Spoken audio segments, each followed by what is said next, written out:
Welcome to this special edition of Mock the Week. This show is a selection of outtakes, best of material, and a lot of stuff you won't have seen before. Hope you enjoy it. Yes, the answer I was looking for was Tories' launch election campaign. It's election time again, with David Cameron saying this year's vote could not come soon enough. Although the date is as yet to be confirmed by the Prime Minister, the Conservatives have begun announcing their policies in a bid to woo voters and regain power. So how do they launch the campaign? Well, mainly by putting up a big poster of his face. Yes. Where he's wearing so much makeup, he might as well just say, Tory, because you're worth it. It is astonishing. It is. I just think they should have run. It's like on 760 poster sites. They should have just run this poster instead. Look at my big shiny face. Look at it. Look at it. Look at the way this. Look at the way my forehead glow follows you around the room. He looks like a cross between David Dickinson and Pingu. A cross that we've all been waiting a long time to see. To be honest, that penguin vote, no one's gone after that before. If you did all of his things by waddling around. If they ever did that, they would close down CBeebies, wouldn't they? What are you doing, Dickinson? Leave him alone! Take it, you little bastard, take it. I can't waddle away quick enough. How much do you have to love yourself, you know, to launch your campaign with no policies and just a big picture of your own face? You know, we kind of now know what both leaders are going to say to us. Gordon Brown's going to say, don't trust the Tories, they'll put up taxes. And basically David Cameron saying, don't you wish your girlfriend was high? Don't you? What you have to remember is that Cameron was in PR. I mean, I was 12 years old when I had a paper round. I'm very... It's a poster. He's trying to sell it. He's trying to sell it on the NHS, isn't he? That's the image he's got. It's all about the NHS. And now I'm slightly worried that Gordon Brown is going to have a poster about health as well, with a big picture of Gordon Brown, and then next to it, catch it, kill it, bin it.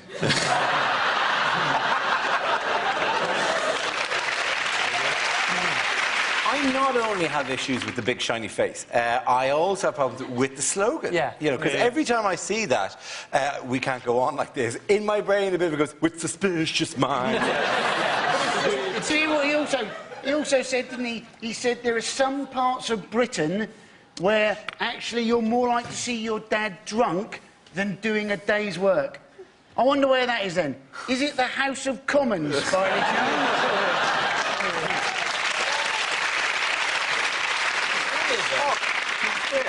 I mean, my dad doesn't drink, but generally there are parts of Britain in which one is more likely to see your father drunk than at work. Like a pub, for example. What are you doing here? Well, I don't work here. What the hell are you doing here? Yeah. When I was little, right, my dad used to enjoy a drink. He won't mind me telling the nation.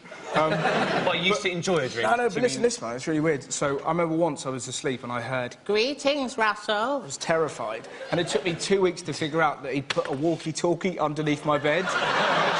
And every time he was getting him pissed, he was like, oh, yeah, I'll scare him. So it is good when dads drink. Was another bit in the middle of getting drunk where he'd sober up and realised that this was a horrendous thing to do to a child? It's not horrendous, it's hilarious. I found it. Did I confront him? Put it under my brother's bed. So we had friends who had a baby monitor. They were staying in a hotel with a baby monitor with a baby next door, and you could talk through your side of the monitor and talk to your child in the next room, right? So when they heard the child crying, and they went, no, it's all right, you can go to sleep, it's OK, we're only next door, it's all fine. And then they heard the small child replying and go, OK, good night, wall. That's wrong.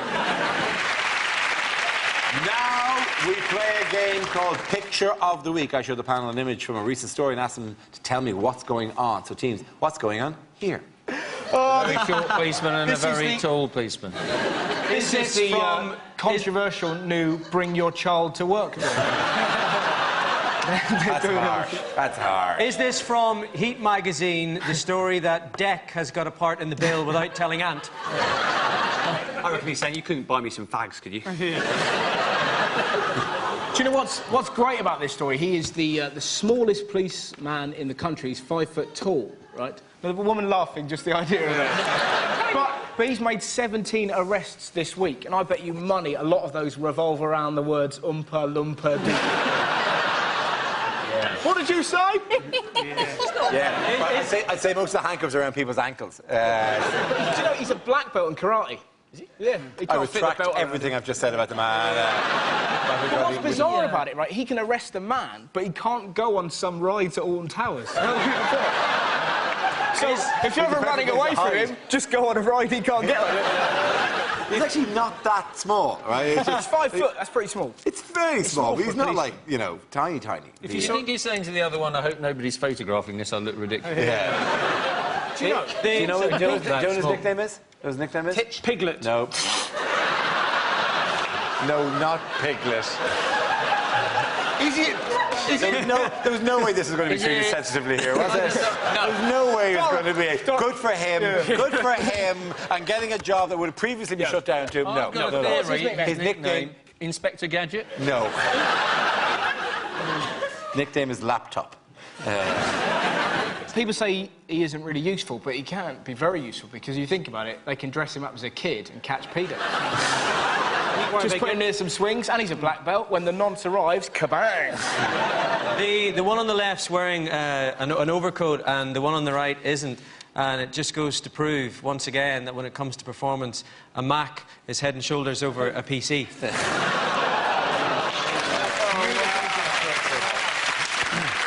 In other news, who has gobbled up Cadbury this week? Kraft, yeah. Yes, indeed. Kraft, whose only contribution to human progress so far is the invention of cheese that can also be used as a bookmark. The guy who invented Kraft, I think, was like John Kraft or something. His original job, where the company built itself, he was a door-to-door cheese salesman.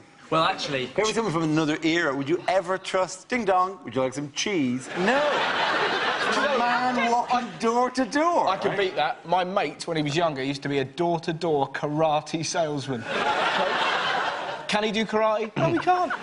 That question there could have been answered so many... You could have asked that question any week. Who gobbled up Cadbury's this week? Obviously, this week it's Kraft. Most weeks it would be sad, lonely women at that sort of... I'll tell you what, though... I'm not lonely. And also... There is something... See, I'm genuinely worried about dairy milk, though, because I don't know where it's my one source of milk.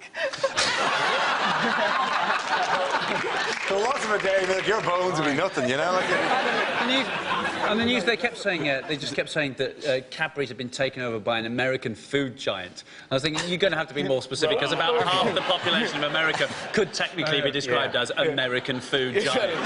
Truly, you could say about the Jolly Green Giant. He's one of yours, isn't he? He's British. You could say that he could defend... He's British. He's fictional, Dara. Oh, well, that's weird. Fictional British. So he's green. What would make you think he wasn't one of yours?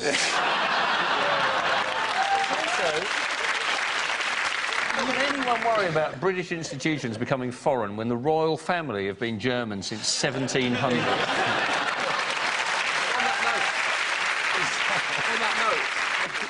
There's a guy called Ray Egan. Ray Egan is a retired policeman who stands outside British companies when they're about to be bought in order to protest it, actually, and stands like that, dresses up as John Bull, Kraft. What I love about it is the fact that he goes, hey, hey, not just Kraft go to hell, but hey, so Kraft will turn, yeah? Go to hell. There was this big thing with all the phone debates when people were phoning up complaining, and it was beautiful moments of radio. I don't know if anyone heard it, but there was a woman on the phone saying, it's terrible what they've done, it's terrible that we're allowing them to sell a British institution like Cadbury's. And the radio presenter, it was Jeremy Vine, he actually said, well, are you going to join the calls for a boycott of Cadbury's chocolate? She went, oh, I won't go that far. My sister bought me a box of 48 bars, the standard size bars of dairy milk for Christmas, and I think she thought it would be like one a day and it would last for ages, and I just opened it with a kitchen knife. I did think about putting them all out on the bed and, like, writhing around naked, like an indecent proposal. Don't do that. Never mix sex and chocolate. Women tend to look like Morph.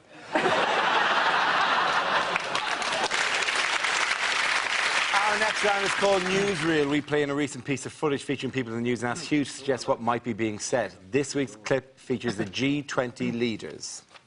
Well, saving the world financial system, that was me. What else? Inventing the space hopper, that was me. Battle of Agincourt, that was me.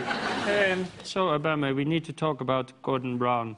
Yes, I know. He's claiming credit for everything. It's a problem. He needs to be stopped. Yes, well, I will have a word with our friends, the Russians, see if they can use their methods. Yeah, well, that's okay, but when it happens, my country can't be implicated in any way. There must be no mess, and we don't know what happened, okay?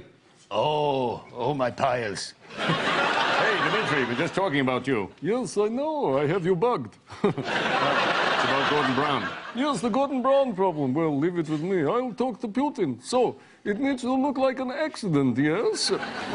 Oh, time for my Viagra. Your chair's over there! No chair's over there! No moving, shut up! Oh, Nico! I'll be with you in a minute. I'm just looking through the Hollyoaks calendar 2010. Oh, look at the bets on that. Could you do Berlusconi in a 2-for-1 deal? Well, let's have a look round. Look, there's Gordon Brown. He's taking credit for the moon landings. It's unbelievable. Hey, wait a minute.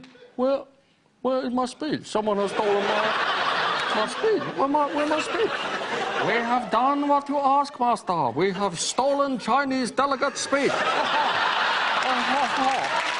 That's it. Look up, look round, look presidential. Where's the Viagra's working? Oh, no, hang on. That is the microphone. Oh, God, this speech is so boring. Where's my speechwriter? Where's my speechwriter? Is Michael McIntyre about? So, Gordon, will you let me a speech? If you don't, I'm gonna look like a fucking dick. So, with Tendulkar moving on to 51, India 238 to 3. Well done here. Okay. In other news, what have we learned about pet owners this week? We've learnt, apparently, that if you own a cat, that means you're more intelligent.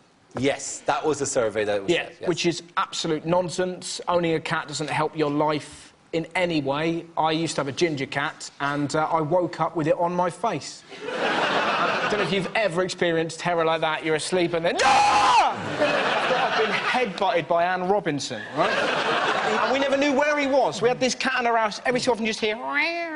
He's like a Ginger alien moving around, right? The worst moment, this happening, right? I just got out of the shower, I was naked, and I was looking for some pants on the floor. I bent down, I generally heard... Right? And my cat was in my cupboard, obviously saw my balls and went, hello? Went up and went this. Just caught one of them, made one ball hit the other. He was using me like an executive toy. And here's the horrible thing, it wasn't entirely unpleasant. Well, you've now got a mental image that you, in fact, have 5 testicles. To be honest, if I had 5 balls, I wouldn't be on this show. I'd be in some German circus. Behold! It is this ludicrous myth, though, that cat owners, and I own cats, but the myth that they're independent, whereas dogs are not independent, as opposed to dogs can learn and cats cannot learn, because dogs have bigger brains, more intelligent. Like, I mean, but because it's just transposing human traits onto animals. Oh, they're very independent the way they wander off. They're not really independent. Yeah. You never come home and go, how's the cat? And your wife goes, still talking about moving to Paris. Very independent cat. I am bored of this place. I wish to strike out on my own. It's like when they say a dog is a man's best friend, and I always think that's a bit presumptuous, because the dog would be like, well, yeah, we're friends, but we're not best friends. I mean, I once got off with your leg, but that doesn't count. Talking of intelligence, though, this was researched by the University of Bristol. That's right. Yeah, and you're thinking, why? Why have they bothered to do that? They also found out, apparently, if you own a cat, you're less likely to own a dog. Oh, well done, the University of Bristol.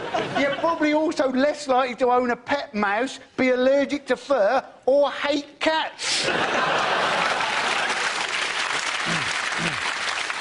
In other political news, whose human rights has David Cameron not been supporting this week? Burglars, Dara. Burglars. Can you believe it? He now says that burglars, when they enter your house, have no human rights, which is a bit of a flip-flop, wasn't it? Because he wanted us to hug a hoodie. He now wants us to clobber a robber. But the policy that he has... And it's hilarious, isn't it? Like, what I love about, whenever there's any story about, like, sort of robbers coming into your house, how macho blokes got to tell you what, they come into my house, I'll knock them out. I'll say this now, if any burglars arrive at mine, take the lot. I'll be under my bed weeping, that's what I'm doing. I think you shouldn't be allowed, you know, fight a burglar in your house, but you should definitely be allowed do some weird sexual stuff to me. I will turn you out, burglar. You're gonna feel like you're already in prison.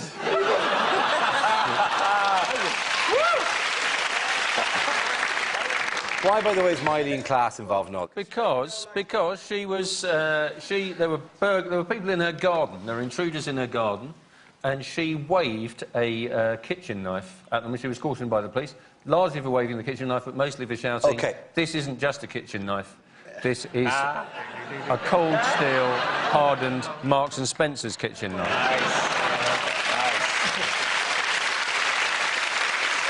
It should be pointed out, like, I mean, those are how the story was reported, but the police don't, you know, have no record of ever giving out to her for, the term is brandishing a kitchen knife. You think, like, it wasn't as if, like, when she saw them, she went all ninja on their ass and started, like, daubing blood on their face at the window, slamming the glass against the patio, and then she turned off the lights. Somebody's waving. Wouldn't that be creepy if you were in Mylene Class's house and she cut her own phone line? Suddenly, she flicks a switch and suddenly the walls are all in ultraviolet. You're in Mylene's house now. You're in Mylene's house now. And you're not leaving. And there you hear the piano. The piano. Really at the higher end of the piano. If you see someone waving a knife out of a kitchen window, generally that means, "Would you like some cake?" It does where you live, man. Good timing, Margaret. We're just serving up. Yeah. Well, cake, it's lovely. It's a chocolate sponge. Just To be honest, Hugh, you didn't grow up in certain areas of Bristol. That doesn't mean that at all. No, does it not mean? Oi, mate, we dancing? Taught me a sponge. It's just come out of the Arga. Lovely. Where did you grow up? In a Just William book. Yeah.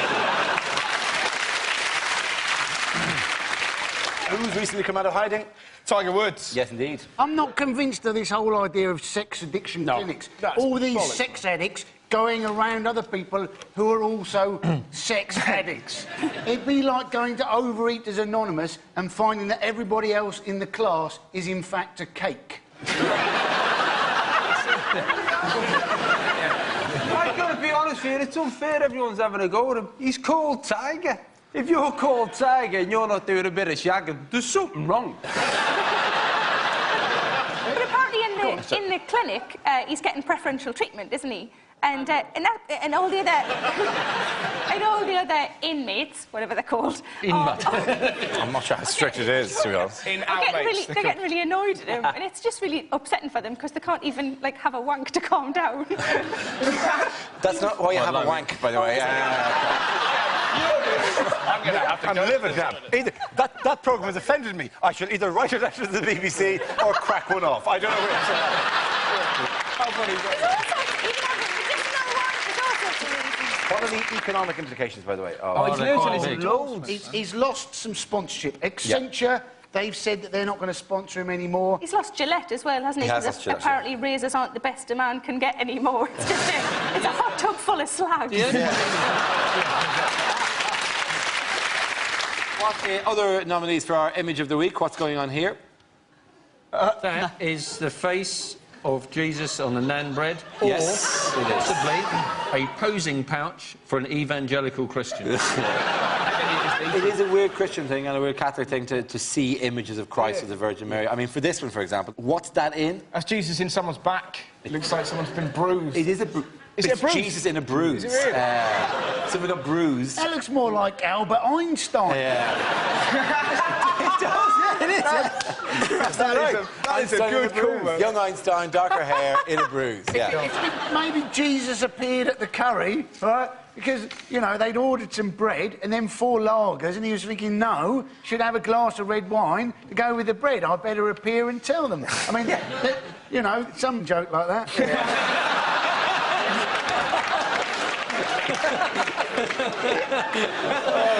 I've never seen something give up as elegantly as that. You know what I mean? Like, there's some wine, some bread. Basically, that was the IKEA of jokes. Here's the stuff. Let's just lean it together, lean it off each other. That goes there, that goes there. You don't need me. Let's just hammer it together.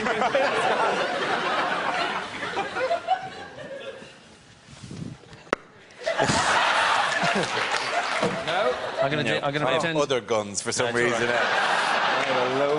I'm just tooled up this week with foam weaponry. This is my own recreation of the Dam Busters. Was ist das? Oh, de Wasser, de Wasser! And now a special... No, sorry, that woman's laugh is amazing, sorry. It was a horrific crime.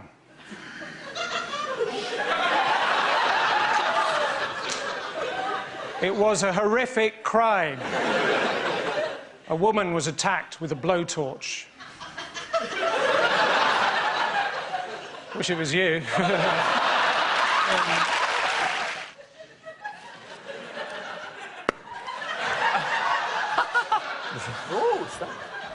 It's the highest the British rocket has ever gone. I'll ask... These are other questions to the ones I've already had to correct. No, you're already doing the thing, which is the reason we've had to do it again. We're going to break you, darling. Oh, I broke about an hour and a half ago. I am floating above this, having an out-of-body experience. This thing. I could no more give a shit. My bladder is blocked up the fucking wazoo, right? Our first topic, please. Kevin, you're not in position. I need some technical assistance as well. Do I just clip this back on? That runs his arse. He can't sit down if his arse isn't working, can he? He'll fall through the chair. That's on the belt, that's why it's difficult. That's all right. Oh, that's good. Cheers, mate. That's going to be in the outtakes, just you getting fingered by a man. By a competition winner. Really very emotional when Barack Obama got in, because I genuinely never thought I'd be able to say in my lifetime that the President of the United States is fit. You know... Whoa, you'd ban Clinton? Come on.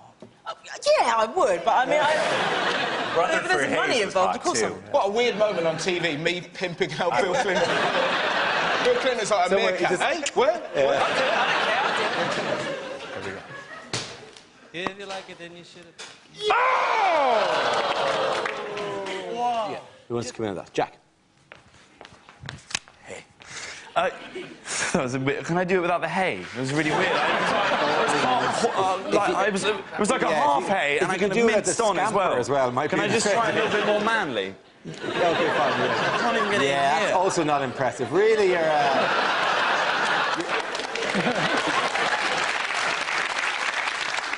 Just let me get in the zone. Yeah. Can you get into the zone? You get that butch vibe you've been rocking for a while now. Because I know a lot of women are going, that is a man who could father some kids for me right now. One last attempt because I'm running out of Go on. Please, bro. Slow, yes, let's do it properly. Here we go. Oh, fine. OK, Grant. Yeah, OK. Sorry. You need to move faster, Milton. And then you walk there. I give you the points. You walk back briskly at a good pace. Everyone's home. Nobody gets hurt. Life is good. Iraq, Afghanistan, Zimbabwe. That was a badly planned cycling holiday.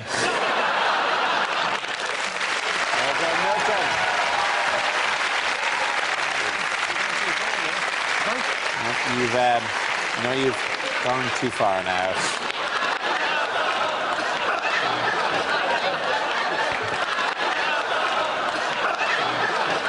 OK, here we go. The first subject tonight is unlikely things to hear at an awards ceremony. Our next award is for most inaccurate weather forecast of the year. Let's look at the 9,000 nominees. Welcome to the Islamic Awards for Acting, or as we call them, the Moscas. God, so many people to thank. Where to begin? Obvious one, I suppose. Hitler. What? And the award for best envelope glue goes to...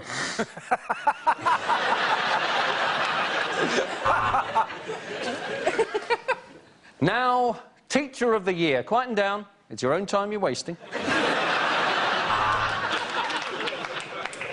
Time now for us to celebrate some of the stars of show business who sadly are still with us.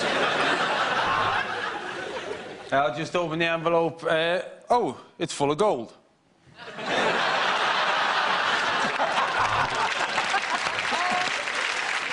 And the award for special effects goes to the team behind Gordon Brown's smile. And now we're going to watch a film showing some of the people that we've lost this year, including 2 you didn't even know were dead. I'd bang that, I'd bang that, wouldn't bang that, I'd bang that. Anyway, the award for Best Actress goes to... Welcome to the Accident at Work Awards.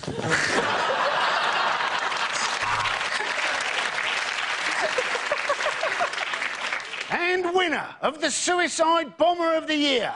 I'm afraid they couldn't be with us tonight.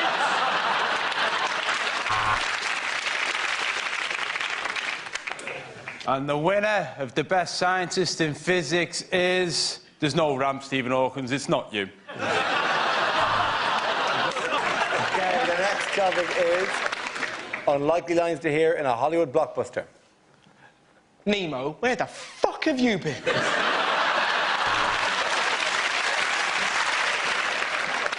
Look, Mr. Bond, do you want to hire the Ford Focus or not?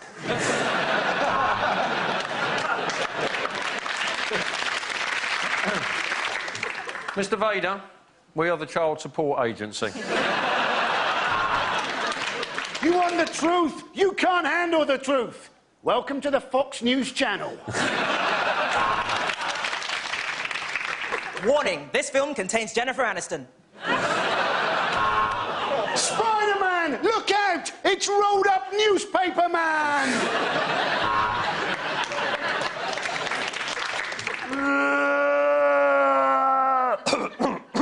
Oh, excuse me. Sorry, where do you want to go, Hans?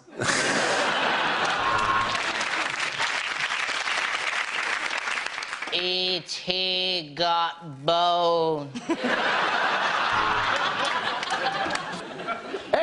I've worked out what to do with Goldfinger. What we do is we put him in a big envelope marked Cash My Gold.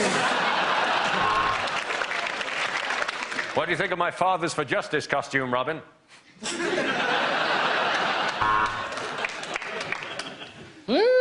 Cracking heroin grommet.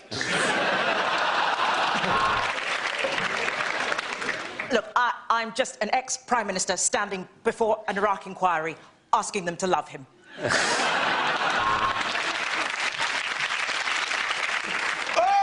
Oi! Oi! Hermione! Cocos Ingorgio!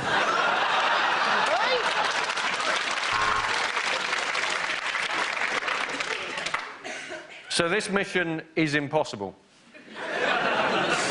Let's not bother. Andy Dufresne. When he walked into Shawshank, I knew he was fucked. Revenge will be mine, Mr. Bond, when we meet in small claims court. Use the Force, Luke! And if that doesn't work, turn it off and turn it back on again. One more. Everyone clap, Agent. No. Keep it rolling!